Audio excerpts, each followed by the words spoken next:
no for all to stand up there as he went through that intersection because it was a little bit of a dip. But I haven't seen any kind of like really like just riding the bike correctly, and that might actually be a good thing. You know, these motorcycles, they work with clutches, they do overheat, they have the same issues as vehicles, and especially if they're not being driven correctly. So maybe we might see something where the bike might just kind of give up, but again, right there, it doesn't look like it. Picking up 60 miles an hour, and we're on surface streets out here, and it looks like we're passing over the LA River, so maybe we're getting back over to the 5. If he gets back on the freeway, we'll see. But I just want to see this guy stop. That's it. Get off the bike, give it up, and put their hands up and just call it a day.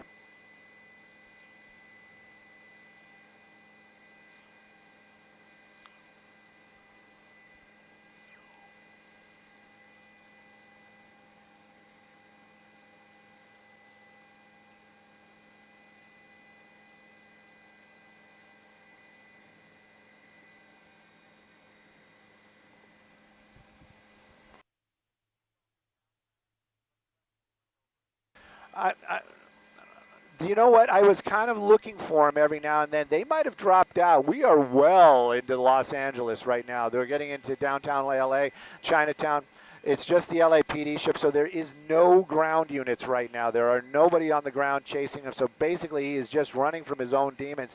And, you know, that could be a good thing because maybe if he's looking in his rearview mirror, he's not seeing the reds and blues, he's not hearing the sirens, he'll slow it down or think, okay, I've got enough distance between me and them that I can just get off this bike and do whatever I need to do. Definitely ran a red light right there. We're making our way into downtown where, you know, today I got Dylan at the tiller of Skyfox, so I'm really kind of hopeful that we're going to be able to stay with it through downtown. Got another law enforcement, but basically going the other way. Let's see if he makes that U-turn. It does look, maybe not, because that's the thing too. A lot of times LAPD, they're going to look at something like this and they're going to weigh it. And policies, I don't know the policies. I know that it is up to their sergeant or watch commander, but for the most part, LAPD will let things go to keep everybody safe. And it looks like we're getting back onto the freeway, so we're not getting into the downtown area, but definitely a lot of traffic. And let's see what happens with this motorcycle and all this traffic, or not.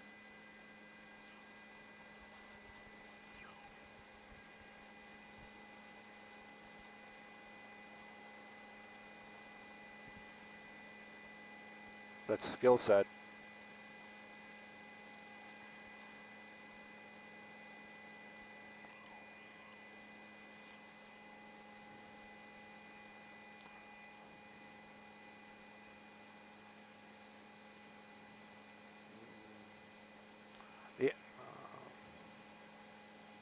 Definitely a little bit more traffic. We're in the downtown area. You guys can read it right there, but we're right where all the big buildings are, the government buildings, and still just kind of driving very erratically down there, using that, trying to stay in that center area, which may or may not be better, because if he's going to stay off to the right side, he has that possibility of somebody making a right turn.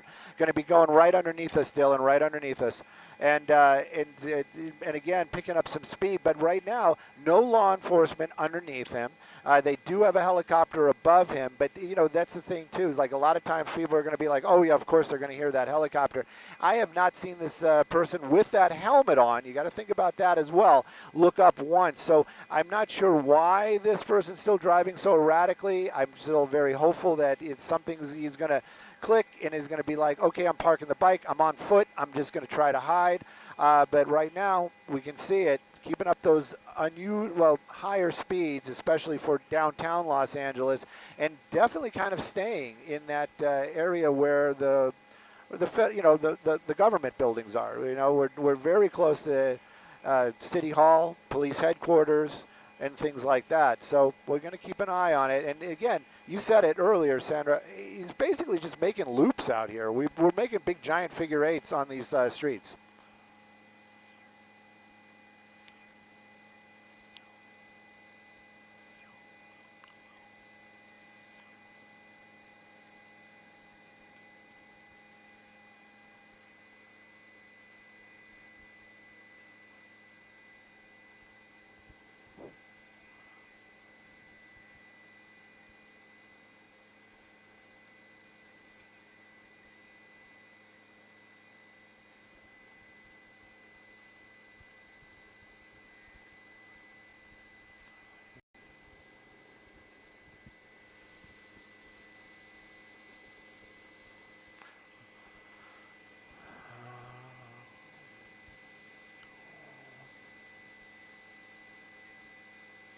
He could.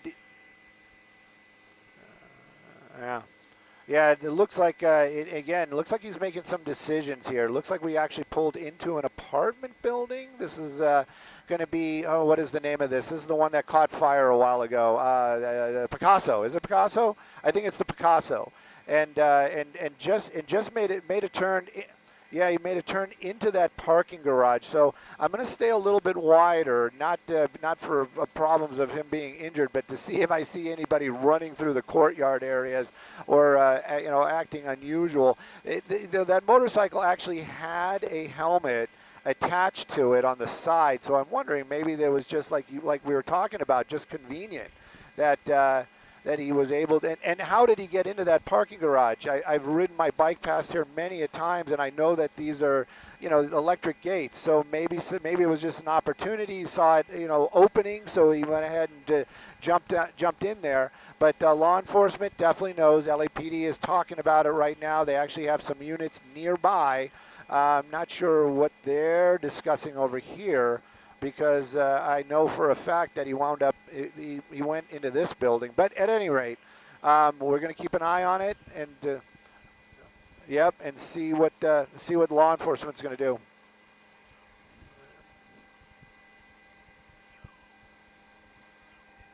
Yes.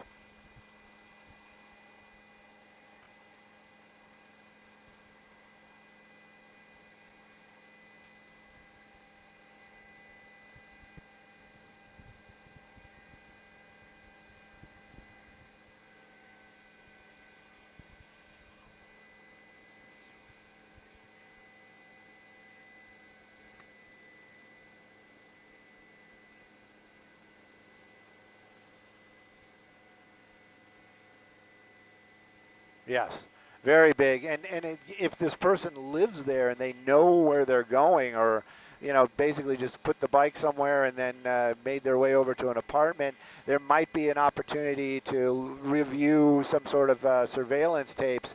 But who knows? I mean, that could be days from now, and also how much effort is law enforcement going to put into this if they recover the motorcycle, and maybe they're just going to say, okay, we're going to wait for this whoever to come and claim it, and if not, then it's their loss. But right now we do see law enforcement, but we haven't seen anybody making an effort to go into the building. So possibly they're getting the message that to the ground, to the units on the ground, it's not worth the chase. This person basically is now probably off the bike, and this has come to the public. The safety of the public is now safe. So maybe that's what's going on. But as far as LAPD, they are nearby, but I've yet to actually see any of them make an effort to get inside that building.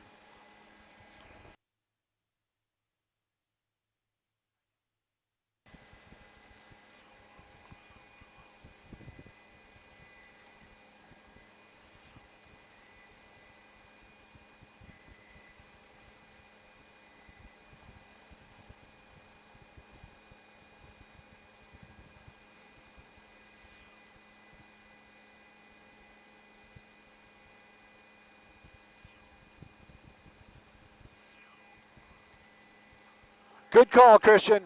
Good call. Good call. Good call. That we're clear from this right now. No, thank you. Sandro is awesome too.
watching Fox 35 News Plus, streaming on Fox Local. Well, good afternoon to you. Welcome into Fox 35 News Plus. I'm Garrett Weimer, and thanks for joining us. You were watching that chase out of California earlier. We appreciate you joining us for Fox 35 News Plus now. It is 4:11. That means it is time for today's Top 4 at 4, where we break down 4 of the big stories that we're tracking in the Fox 35 newsroom. And joining us this afternoon for our Top 4 at 4, Fox 35 News anchor and reporter Marlisa Goldsmith. And Marlisa, good to see you. Good to see you too, Garrett.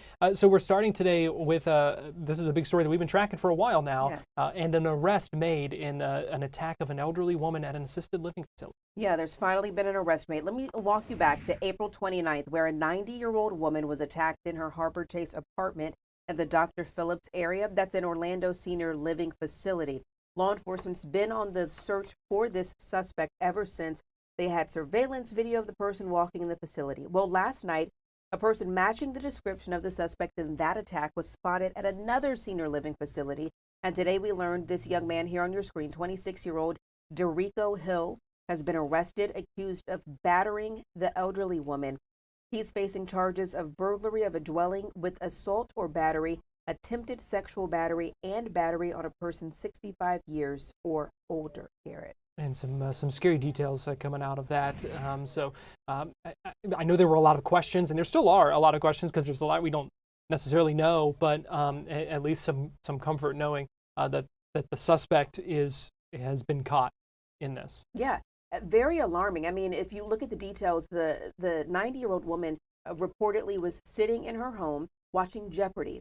And she noticed there was like a shadow behind her. When she turned around, she saw the man standing there, exposing himself to her. She yelled. So it just very bizarre nature, according to law enforcement. He never touched her with his private parts or anything like that, but still a very bizarre situation. Thankfully, both of these victims in each case managed to get away. Yeah. Scary stuff. Let's go to story number 2, and that is the Pine Hills bus stop rapist being sentenced to 3 consecutive life sentences this afternoon. Yes, this is another big story we've been following. After about an hour of deliberation today, a jury found Nelson O'Deege, who you're looking at right here in this video, guilty of raping multiple women at bus stops in the Pine Hills area. You may remember this happened in early 2023. O'Deege was then arrested in March of 2023 on 15 charges related to the attacks, which began on January 1st of 2023, but they happened throughout January and February of that year. Investigators were able to link him to the attacks using surveillance footage, cell phone data, and a car of interest. Detectives said he confessed to sexually assaulting women, and his sentencing happened today. Again, 3 consecutive sentences, life sentences there. And one of the things the judge said to the, well, I want to play it for you, as the judge sentenced O'Deege in court today, saying that the woman should have been able to go to the bus stop without something like this happening. Of sentences you could receive, including one I considered, which would be chemically castrating you.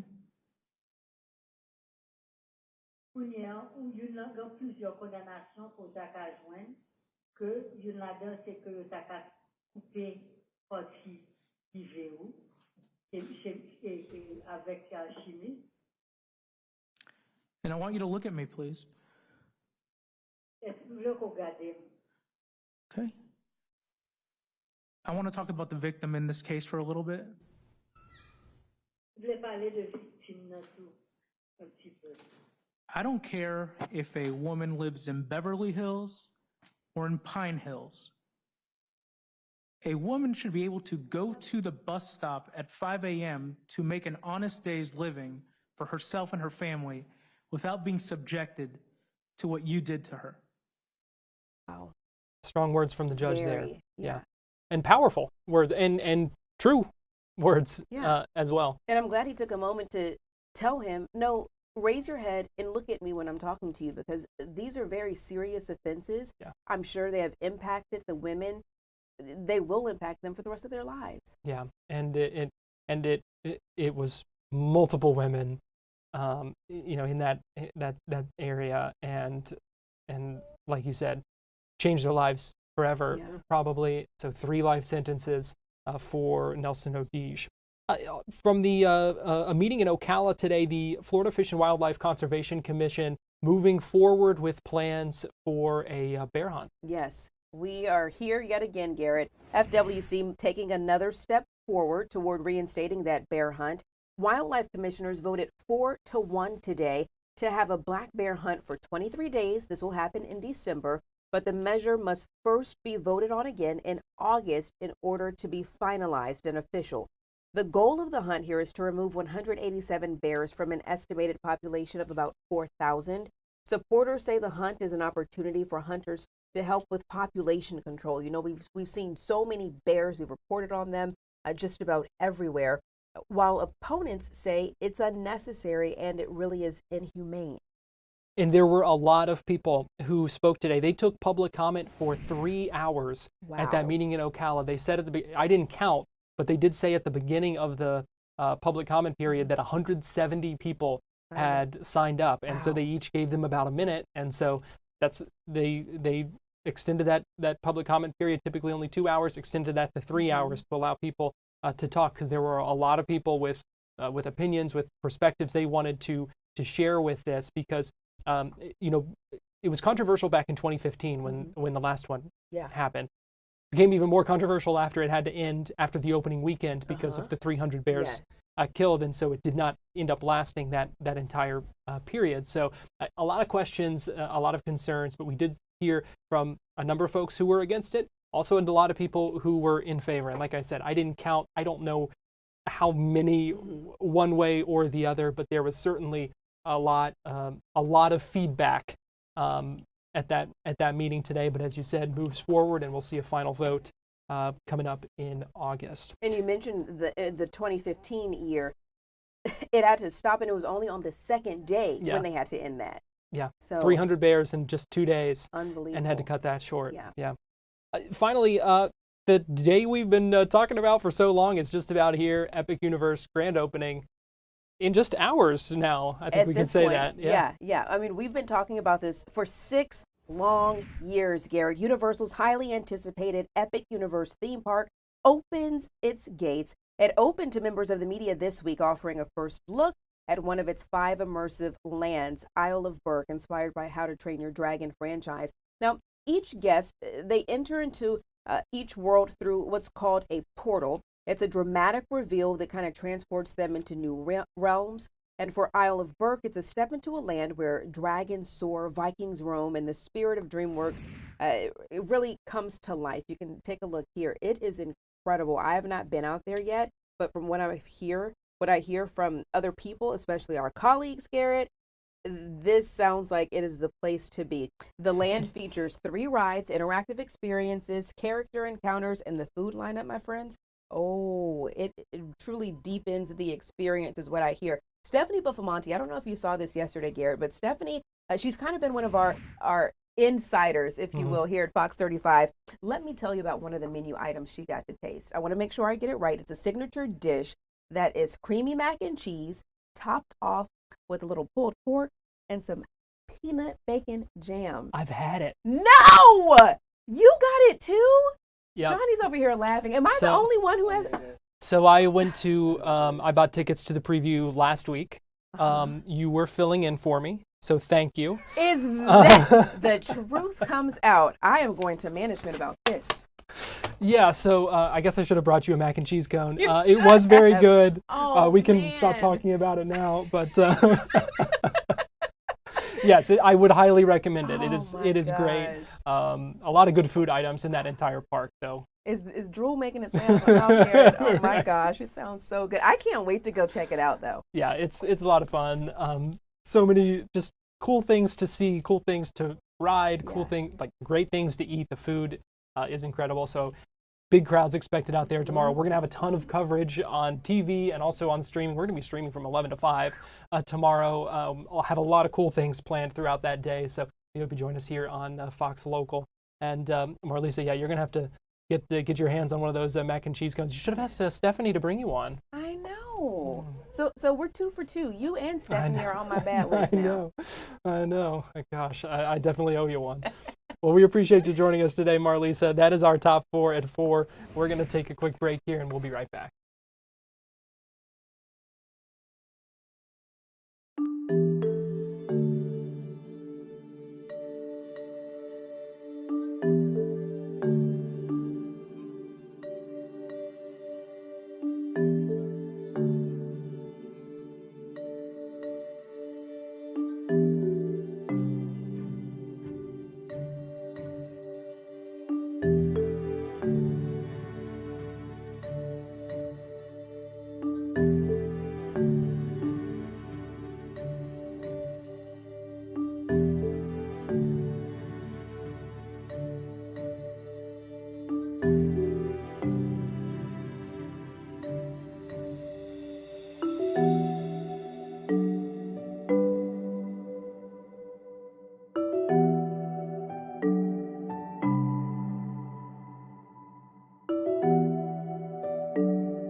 You're watching Fox 35 News Plus, streaming on Fox Local. Welcome back into Fox 35 News Plus. I'm Garrett Weimer, and thanks for joining us on this Wednesday afternoon, live on Fox Local and on YouTube. This is a live look inside the White House, where the national champion Florida Gators are getting ready to be honored by President Donald Trump. This is the crowd inside. I see at the very front Secretary of State Marco Rubio, who for a while was the senator, one of our senators here in the state of Florida as well. So this is something that often happens with the national champions invited to the White House to celebrate, and a big crowd there, as well as we wait to see the president. Here's a different view. See Tim Tebow as well in the House with Pam Bondi. That's Rick Scott.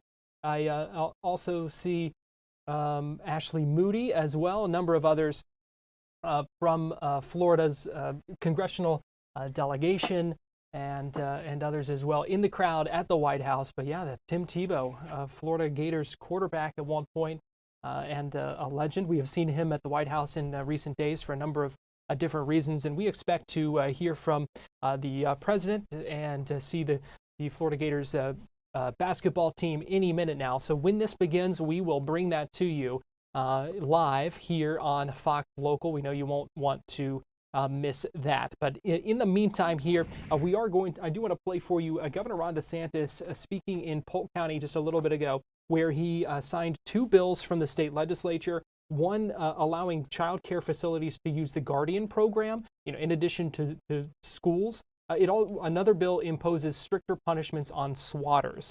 So that is a bill that swatting, of course, when people will call in a fake crime, basically a hoax, to spur a big police response to someone who is unsuspecting and innocent in many cases. Now, the governor also spoke a little bit, answered some questions as well, and talked about one representative who has kind of opposed some of his mission as well. Alex Andrade, who led the Hope Florida probe in the House. So here's what the governor had to say while we wait for President Trump in the East Room of the White House.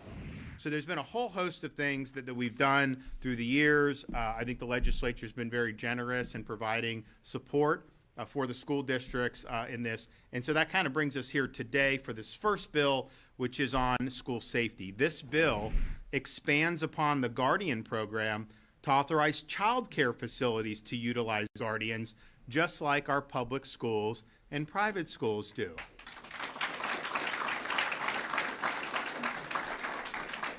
Child care facilities may now partner with local sheriff office to have teachers and other personnel properly trained with firearms and other school safety measures to protect students in the event of an emergency. And I think that's going to be something that people are going to like. We had previously, in prior legislation, did legislation that had all doors and gates in a school needed to be locked at all times. And while that was well intended, schools pointed out, hey, there may be some problems about moving around. Can you do? So I think what the legislature did is they tweaked this. They made sure that, yes, we want to be able to create locks to keep bad guys out, but we also want it to be practical. We want to make sure people are able to do their daily tasks and get to where they need to go. So that was a requested change, and one I think that will likely be very, very effective. So we are continuing to advance the ball there with school security. Now, one area that we've also led on, in addition to school safety, is on the issue of swatting. So swatting is when people will call in a bogus 911 call to usually somebody's residence. They will lodge a complaint of people's lives being in jeopardy, that they're being dangerous. A lot of times they'll say there's weapons. And so that, if you got a legitimate call on that, the Grady's people would go and they would try to secure that area and prevent the harm to anybody. But in this case, there's nothing there. There are people there that are innocent. Law enforcement doesn't know that. They think it's a serious call, so they're going with that in mind. You get woken up or something and react, and someone's breaking into your house for no reason. You don't know that it's police. You could then do something. So it creates a really, really serious risk for public safety. It creates a risk of life and limb. And we have had instances where people have been killed across the country because of these swatting instances. Now, we led the effort in Florida in 2021 to combat swatting. I signed a bill that established felonies for swatting offenses that lead to damage, injury, or death. And we also required restitution to be paid by swatting perpetrators. And while that has been helpful, it has not been fully sufficient. We continue to see these swatting activities happen across the country and even in the state of Florida. Recently, they have targeted. Here comes President Trump. You're hearing Hail to the Chief as the president, and Todd Golden, the head coach of the Florida Gators, the national champion Florida Gators, walk in to the White House. Let's go ahead and listen in. Really nice. I just met you, Coach. Now I see why you won. But they had some good hair, tall. Wow. Tall guys, good-looking guys, huh? Congratulations. Fantastic job. That's not easy, right, Coach?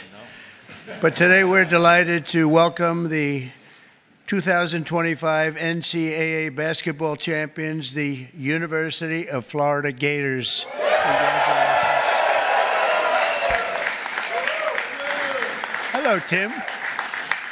Congratulations also to a really great young head coach, Todd Golden, on the entire job he did, the season, the inspiration that he gave these players. He's unbelievable as a coach. I heard a lot of great things about him. Oh, would I like to be his agent? Don't go anywhere, Coach. Stay, Coach. You can't leave.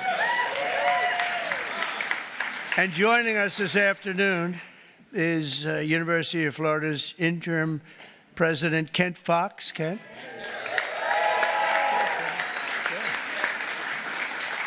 Good. Congratulations. Attorney General Pam Bondi, who's doing a phenomenal job. Phenomenal. Keeping us safe. And, of course, there's no bigger Florida fan than Secretary of State Marco Rubio. Is Marco here? Pam, why don't you and Marco come up? Come up. Senator, come on up. Get up here. Come on up here, Senator. And I see Marco's son, Anthony, is a running back for the Gators football team. Whoa. That's not bad. That's pretty good. We're also joined by Senators Rick Scott, Ashley Moody. Rick Scott, where's Rick? Rick? Come on up, Rick. Ashley's up. Representatives Aaron Bean, Gus Bilirakis, Vern Buchanan, Kate Kamek, and if you want, come on up. This stage is meant for a lot of people, actually. Byron Donalds, Randy Fine. Randy, come on up, Randy. Congratulations on your election. I was worried about you, Randy. I was worried. He ended up winning by 16 points, right? I wasn't too worried. Scott Franklin. Scott, thank you very much. Carlos Jimenez. Where's Carlos? Come on up, Carlos. Good guy. Mike Herodopoulos. Laura Lee. Laura Lee. Look at this. Hi, Greg. They don't have your name down. Greg, get up here, Greg. Greg Stubbe. Anna Paulina. Luna. Anna. Come on, Anna. Jimmy Petronis. Jimmy, congratulations. That was a big election. We got them all. We have Greg up here. Thanks as well to the wonderful members of the Florida State Legislature, and a very special thanks to the NFL legend and University of Florida. I mean, one of the greatest players I've ever seen. I'll tell you what, as a college player, maybe the best ever, and you did damn well. And you did damn well in the pros, too. He was great. Despite being on the Jets, you did damn well. Come on up here, Tim. You got to come up here. Tim Tebow. And he's a terrific guy. He is a terrific guy. He's a winner. Boy, he was a winner. Well, you win two, right? And you almost won a third. There's nobody did much better. Nobody did that. I think he goes down really as one of the best, maybe the best college football player, if you think about it, we can only base that on results, right, Tim? Which is all that counts. A great guy, too. The 2025 University of Florida basketball team was one for the history books, and I saw a few of those games, and they were tough games against great teams. You brought home the third national title in program history and made Florida the only Division I program ever to win 3 national titles in both basketball and football. That's not bad.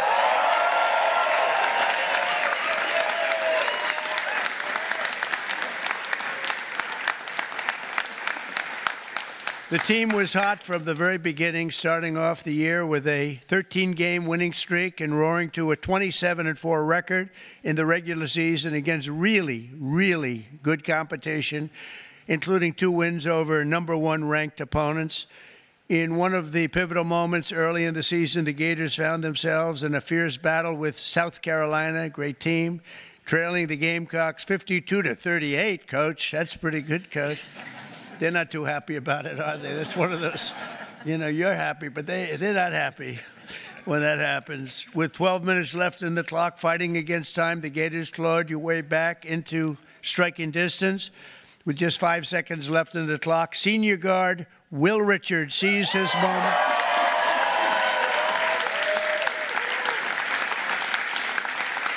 And drove in hard to sink a game-winning layup, earning Florida a 70-69 come from behind victory. Well done. Where's Will? I want to see this guy.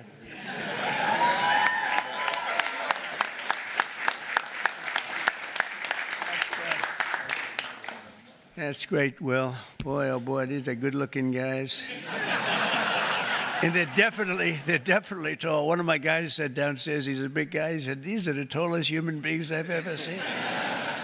I have a son who's 6'9", but 6'9's not, I now see, he always says, Dad, I'm not that tall compared to some of these guys.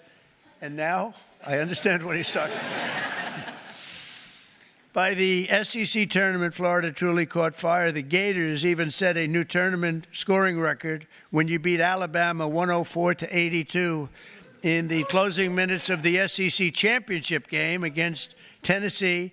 The Volunteers cut the Gators' 13-point lead down to 5. Ooh, that's called sometimes choke time, Coach. That's never good when you take that big lead and you're thinking about your victory speech. You forget to play basketball, right? You forget you got to play golf or basketball or whatever, and then all of a sudden you say, oh, man, we could lose this sucker, huh? That's never good, but you handle it. The pressure was on. You handle it. That's when star senior guard Walter Clayton, Jr.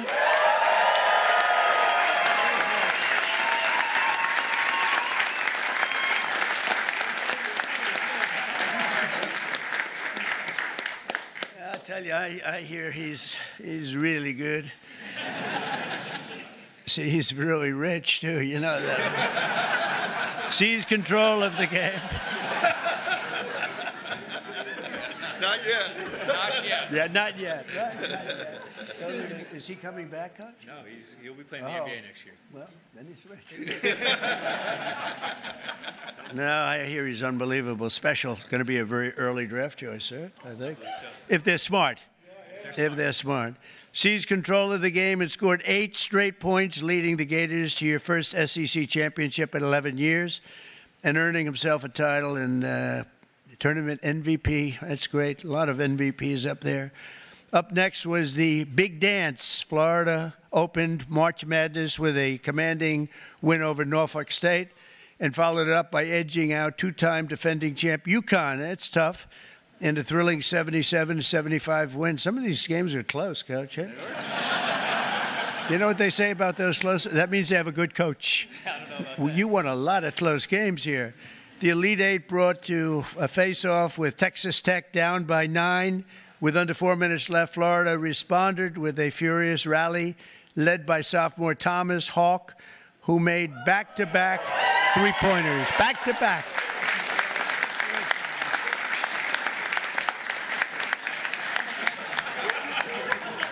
He's got good hair, too.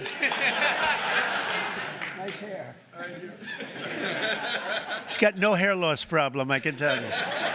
Thomas was still on full display as he earned his 4th double-double of the season by recording 20 points and 11 rebounds while against the Red Raiders, and with an 84-79 victory over Texas Tech. You punched your ticket to the Final Four. Not easy to do. Thank you. Not easy to do, fellas. Facing off against top-seeded Auburn, Walter Clayton again. Walter Clayton. This guy, Walter Clayton, has to be very... Walter Clayton Jr. turned in another big performance, dropping a career-high 34 points and became the first player since Larry Bird. How good was Larry Bird? In 1979 to score 30 points or more in both the Elite Eight and the Final Four. That's some competition.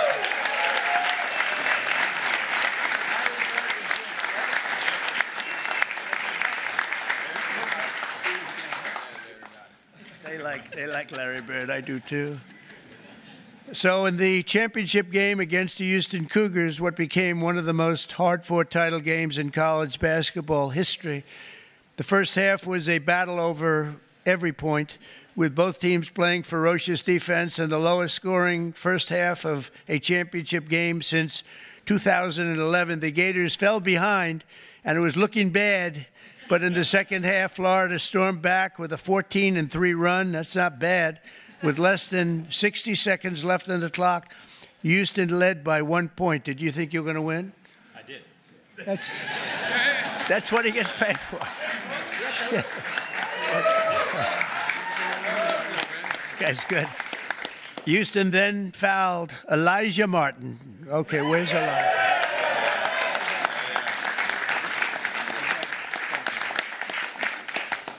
Giving him 2 free throws, which he easily sank. Were you nervous? I always think, here's a guy. He's got to sink. It's not that easy. I can name a couple of very big players that didn't do too well in that circumstance. Were you nervous when you were up? No. That's pretty good. He sank them both, Coach, right? Oh, if you didn't sink him, you wouldn't be up here right now. And nobody would ever call you again. That's great. That's a lot of pressure. That's a tremendous thing. Houston fouled junior guard Denzel Aberdeen, who expanded Florida's lead again, and that's great. Where's Denzel?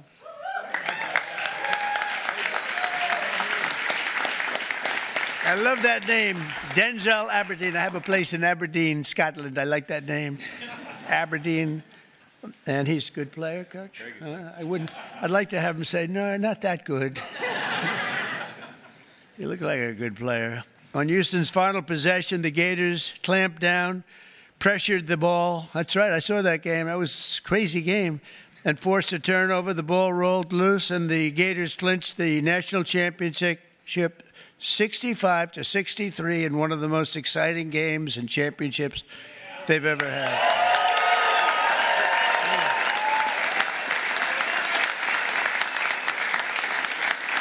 That's great coaching. Lesser teams would have crumbled. That was a hell of a game. Tim, what do you think? Pretty good, right? The best. That was pretty good. And under that pressure, very few teams could have withstood that. That was an amazing moment, actually. And those 2 free throws by Denzel were pretty amazing. But time after time, you refuse to let up. I mean, think of it, all these close games and against great teams, and a lot of those guys are going into the NBA. And you won, Coach. You just kept winning. You refused to let up when the odds were against you, and that's the mark of true champions, all of you. The coach is great, and the team is great, and the coach feels really, I asked him, first question, how do you think you'll do this year? You know, in other words, forget about last year. How you doing this year, right? We always think forward, Coach, but he said he thinks he's going to have a fantastic team. Will you go in ranked top 5 or so, or 1, or maybe? I think we'll be top 5. 5? Good, Coach. That's good. Well, if you're top 5, that means with you as a coach, you're going to win, right? Well, so I think so. So, again, congratulations to a well-earned victory. And all I can say is go Gators. We love you in Florida. I tell you, we love you in Florida. And now, Coach Golden. Coach. Thank you, Coach.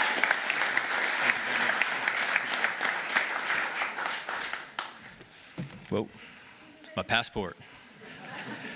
First of all, thank you, Mr. President, for inviting my team and our program to the White House to celebrate our national championship. It means everything to us, so thank you very much. And we're going to take you to the Oval Office. We're going to go to the Oval Office after this.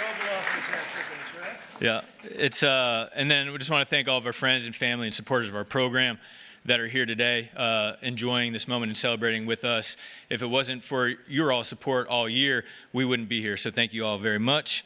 Mr. President, I like to think of our program similarly to how you think of the United States. We're a meritocracy. All right, we work really, really hard, no matter what you look like or where you come from. If you put the team first and win, we're going to play you. And we have a program full of that, guys that have great attitudes, great work ethics, most importantly, want to be at the University of Florida. All right, we have young men that have great physical tools, great basketball talent. In fact, as Mr. President said, a number of these guys will be participating in the NBA next year or when their time at Florida is up. But the reason why we were successful this year is we had incredible team talent. We had guys that were willing to play together, sacrificed individual stats and records for the greater good of the group, and it led us to a 36-4 record and a trip to the White House.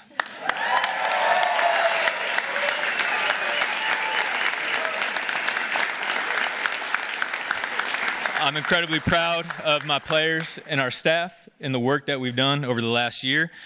And our goal is to do everything we can to put ourselves in position to be here again next year. But we got a lot of work to do in the meantime. But again, Mr. President, thank you so much. And to show a token of our appreciation, we have an autographed team basketball and a Donald Trump jersey with number 47 on it. All right. To honor your 47th term as President of the United States of America.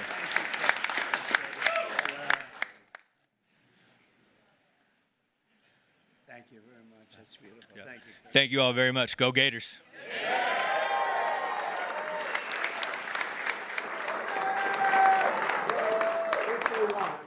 I'm not sure they'll want to. I think the most exciting room anywhere in the world is called the Oval Office. And I'm going to invite the coach and the team down to the Oval Office. I might even ask our great representatives, senators, Marco, everybody to come down with them. And we'll take some pictures in the Oval Office. And I have a special little coin for them, a really nice coin. I hope they never lose it, because if they do, it's a lot of money, that coin. But so let's see. Do you want to go to the Oval Office? Yes, sir.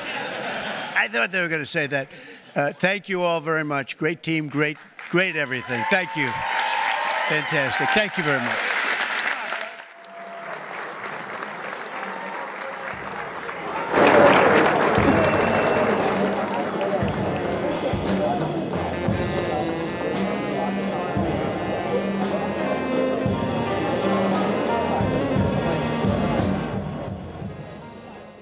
President Trump honoring the national champion Florida Gators. You see him talking with Pam Bondi, Ashley Moody, Marco Rubio there, Todd Golden, and the Florida Gators getting ready to head to the Oval Office, where President Trump is going to continue to honor them, take them pictures as well. So certainly a once-in-a-lifetime opportunity.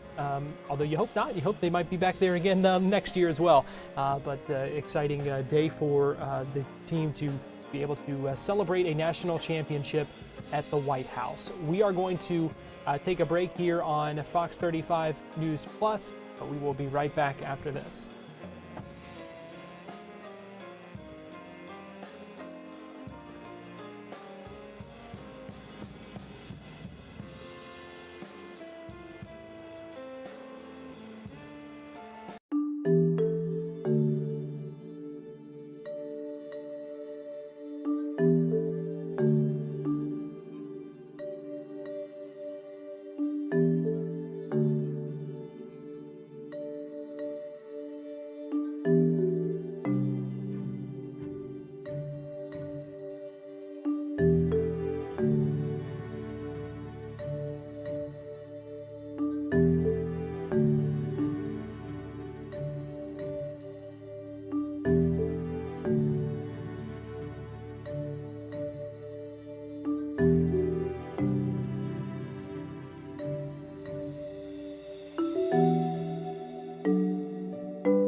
watching Fox 35 News Plus, streaming on Fox Local.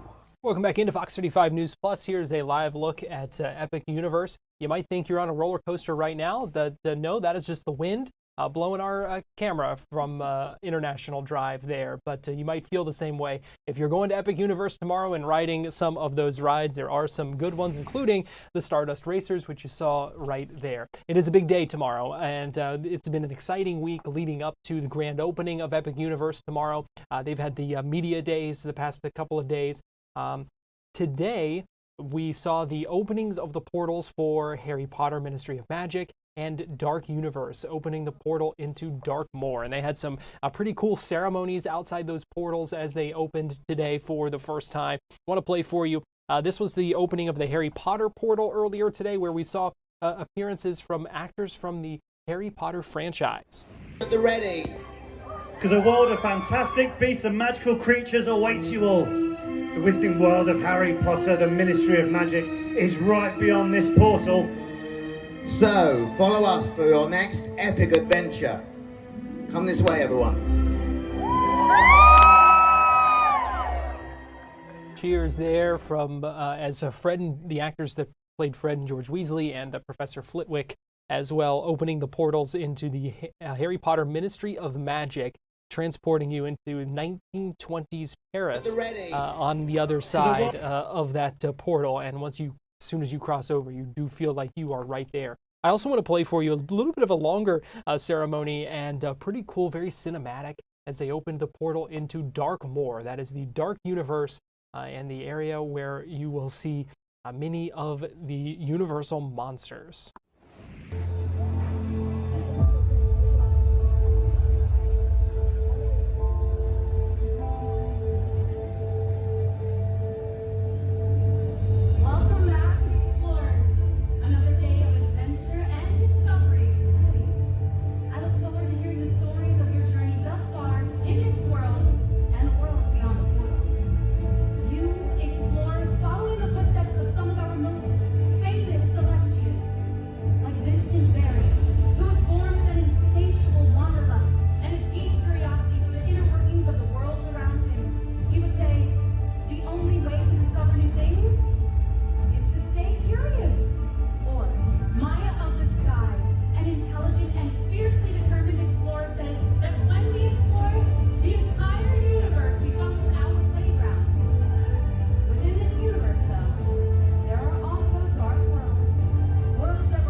Yes, doctor.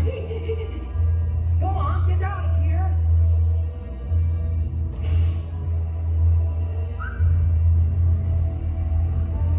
Come on, what are you waiting for? Follow me. You delightful freak. Come on, laptop, keep moving. We saw Dr. Victoria Frankenstein, Frankenstein's monster, the bride of Frankenstein, Igor, the Invisible Man, as they opened the portal into Dark Universe. And we do have a team coverage of the opening of Epic Universe coming up in just a couple of minutes here on Fox 35 News at 5, so we hope you keep it here on Fox Local for that.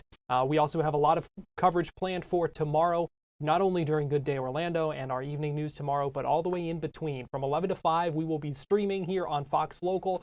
A lot of fun things planned, and we hope you join us for that. If you are heading out, or if this piques your interest and you want to get tickets to Epic Universe, we have a great guide right now on fox35orlando.com where it tells you all you need to know about the different worlds, dining, where to stay, how to get tickets, all of the things. We have that all for you right now on fox35orlando.com. So check it out. It is in the Fox Local app on your phone. Go ahead and download that. You'll be able to follow our coverage, live streaming coverage tomorrow in that same app as well. So check it out. You can learn all about it right now. fox35orlando.com and in the Fox Local app on your phone.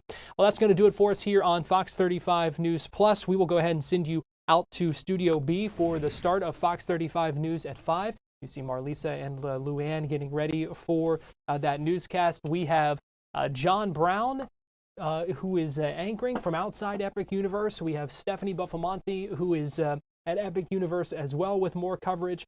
Matt Trezza covering the angle of traffic and what to know if you're heading out there because some of those new road construction projects along Kirkman Road, a number of other things as well that are still kind of in the works there out by Epic Universe. And some exciting things happening tonight as well with the blue carpet opening of Epic. Fox 35's Manny Martinez is going to be covering that, and we'll have more later tonight on Fox 35 News.